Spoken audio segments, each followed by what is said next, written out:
Two Gun Kitty, the catnip outlaw here, and I'd like to just touch base on the state of supply and demand on the firearms industry going into 2021 now. We all know what happened in 2020. Supply demand just went through the roof, and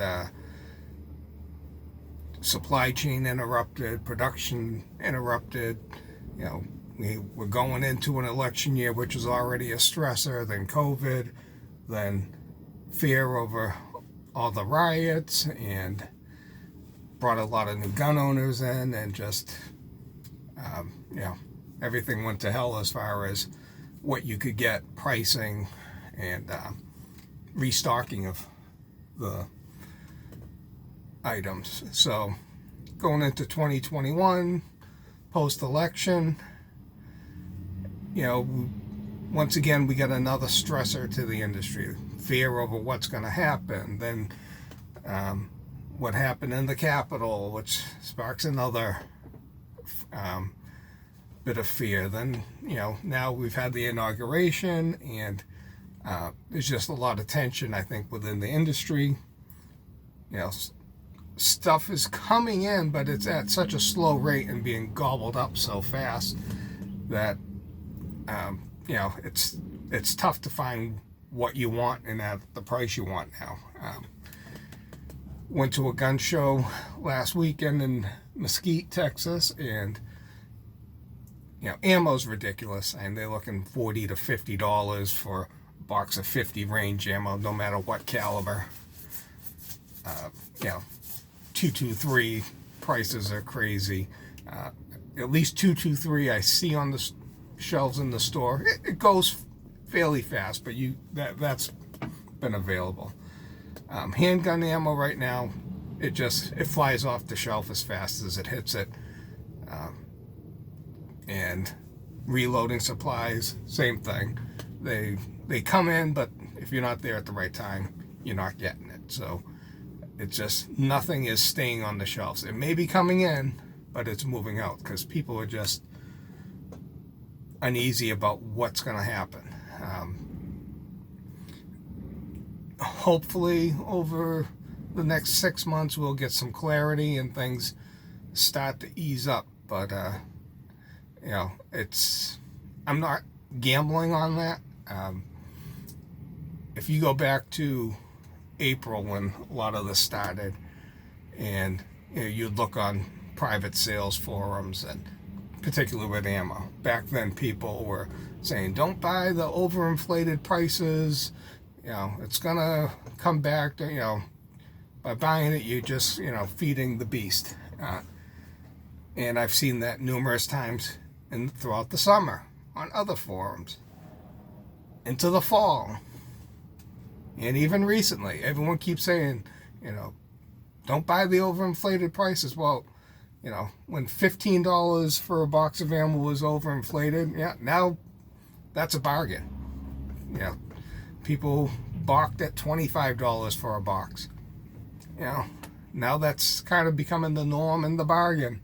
I'm not going to say whether you should buy or not. That's up to you. I'm not a buyer at those prices. I'd rather hunt around if I need it and get it from reputable places that aren't gonna be scalping it. Firearm prices, I haven't seen a major spike. I think that's kind of subject to different areas and different firearms. And there's a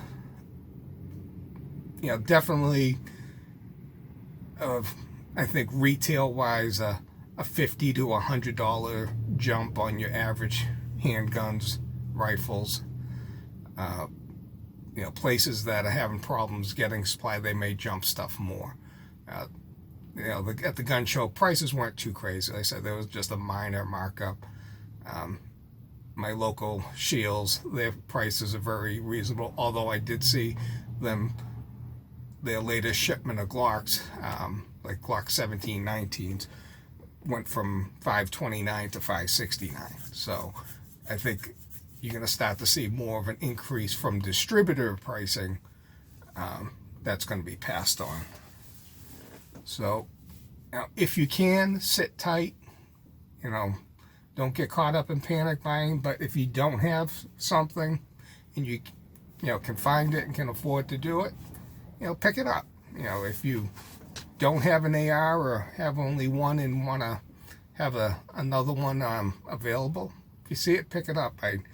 Shields last weekend had about 20 low to moderately priced ARs on Saturday. When I went back Sunday, all gone. They got another 4 or 5 Ruger ARs, and Monday, when I went back after work on Tuesday, all gone. These if they're priced under $1,000, they're not sitting on the shelves long now. Right now they're at their lowest inventory I've seen them at, which is still good compared to most places. But the last week or two, I've noticed that they're not getting their shelves stocked like they were before January.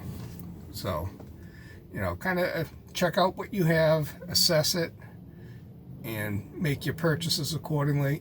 If you can find magazines at a good price, recommend buying that. Parts kits for your firearms, items like that. Who knows what legislation is gonna pass or be brought up. I think what they like to call common sense gun laws, some of that stuff I think may get passed. The dumbest one, the universal background checks, which doesn't really affect much. I think that will. They may target online sales. That's why I think parts and magazines, if you can buy that stuff, especially for hard to find magazines, grab that stuff if you can afford to. Try not to overpay, but be reasonable. The magazine limitation may or may not be targeted. That one, I think it's a little harder for them to push on a national level. Same with assault weapons ban. I don't think it'll go through, but it will be brought up. So to give up going after those items, they'll get their universal background checks, and probably online sales could be compromised in that. Republicans aren't our friends. These are globalists. They're part of the establishment. They will barter our rights to get what they want. So, pay attention. Like I said, check what you have. Do you have everything you want going forward? Try not to overpay for ammo if you can't. It's tough for people that do competitions, or if you're a new gun owner and you need to feed your firearm. People that have been around a while might have a little reserve that they hold on to. But if you can be patient, be patient. But I understand people who are in a situation where they can't be. So hopefully 2021 we'll start to see some leveling off. But seems like every time you think it's getting better, some new thing happens, and it causes more stress to the industry. So it's tough to predict it.